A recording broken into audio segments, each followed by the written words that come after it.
없이 하루빨리 잘못을 뉘우치고 죗값을 치르기 바랍니다.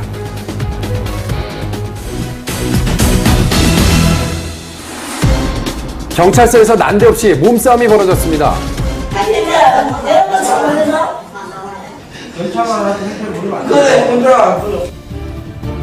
술 취한 채 병원에서 난동을 부리다 파출소로 끌려온 이 남자는 경찰관에게 악수를 청하는 척하다가 갑자기 벽으로 밀어붙입니다. 뭐가 왜 이렇게 화가 났는지 수갑을 차고서도 경찰관을 넘어뜨리는 이 남자. 이러면 안 되죠. 남의 집 현관문 앞에서 소란을 피우는 것도 모자라 돌을 들어 문에 집어던지기까지 하는데요. 주치자가 사회적으로 위험성이 너무 크기 때문에 강경하게 대응을 하는 것이 옳다라고 판단하고 있습니다. 술에 대해 너무 관대했죠, 그동안. 네, 경찰은 올 초부터 술에 취해 행패를 부리는 사람들을 집중 단속했는데요. 지금까지 모두 570여 명을 붙잡아 이 가운데 85%를 구속했습니다. 네. 문제는 피해자의 60% 이상이 전과 11범 이상으로 술에 취하면 버릇처럼 행패를 부린다는 건데요. 잘 먹으면 약이 되지만 과하게 먹으면 독이 되는 술, 적당하게 마시는 것이 좋을 것 같습니다. 네, 이제는 정말 술 마시고 난동을 부리고 기억이 나질 않는다, 실수했다, 이런 얘기는 할 수 없을 것 같습니다. 네. 이런 사람들은 어떤 처벌을 받게 되죠?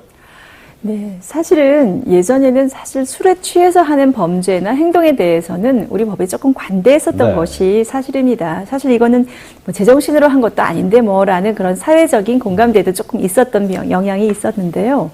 사실 이번 뉴스에서 보신 것처럼 이제 더 이상 술에 취한 행동이라고 해서 이제 관대한 처벌은 없습니다. 지금처럼 이런 술에 취해서 한 행동의 85%를 구속한 이런 경우에서 보시는 것처럼 오히려 관대한 처벌은커녕 가중된 처벌을 받게 되는 것이 이제 일반적인 상황이 되었습니다. 그런데 지금 여기서 우리나라에서는 특히나 어떤 119 구조대라든지 또 경찰관분들 이런 분들에 대해서 이런 술 취해서 하는 난동의 피해자들이 되시는 경우가 참 많이 있는데요. 실제로 술에 취해서 난동을 부리면서 폭행을 하거나 또는 물건을 부순 경우 징역 3년 이하의 징역이나 또는 700만 원 이하의 벌금형을 받게 되고요. 특히나 그 폭행의 대상 또 물건을 부순 것이 경찰관이나 또는 119 구조대 또는 그 공공기물을 파손한 경우는요, 오히려 그게 훨씬 더 가중 처벌돼서 징역 5년 이하에서 7년 이하의 징역, 1,000만 원 이하의 벌금을 처벌받게 됩니다. 특히 지금처럼 전과 11범 이런 경우는 거의 상습적인 술만 드시면 이런 행동을 한다라고 볼 수밖에 없거든요.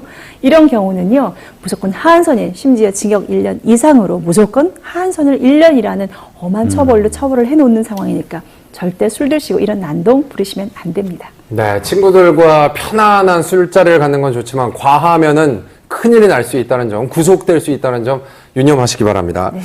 자, 뒤에 보이는 이 사진 뭔가 소동이 일어난 것 같죠? 많은 사람들이 모여 있고 지금 불이 난 것으로 보이는데 지구 반대편에서 일어난 폭동입니다. 런던으로 떠나보시죠. 런던 거리가 몸살을 앓고 있습니다. 벌써 사흘째 잦아들지 않는 폭동 때문인데요. 런던 북부 토트넘에서 시작된 폭동으로 지금까지 215명이 체포됐고 경찰도 35명이 부상을 당했습니다. Let's be absolutely clear that there is no excuse for violence, there is no excuse for looting, there is no excuse for thuggery. 지난 6일 한 남성이 경찰의 총에 맞아 사망한 데 항의하던 시위가 폭력적으로 변한 것인데요. 경찰차와 건물이 불에 타고 상점들이 약탈당했습니다. 하루속히 폭동이 진정되고 평화가 찾아오길 바랍니다. 자, 이번에는 러시아로 가보겠습니다. 우스꽝스럽게 생긴 커피잔에 사람들이 타고 있는데요. 사실 커피잔이 아니라 비행기입니다. 애견데요. 직접 만든 비행기를 타고 누가 가장 멀리까지 날아가는지 겨루는 대회, 남녀노소 국적 불문, 누구나 참여할 수 있지만 엔진은 절대 장착할 수 없고 순수 창작품이어야 하는 규정을 반드시 지켜야 한다고 합니다.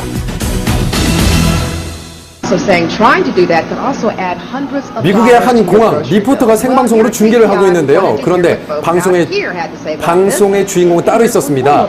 뒤쪽에 두 남녀 청혼을 하는 상황인 것 같은데요. 네. 상황을 알아차린 리포터가 즉석에서 인터뷰를 요청하는데요. 실제 청혼한 것이냐고 물어보는데 맞다고 대답을 했고 여자친구가 흔쾌히 승낙을 했다고 합니다. 우연인지 계획적이었는지 모르지만 두 사람은 평생 잊혀지지 않을 순간이었을 것 같네요.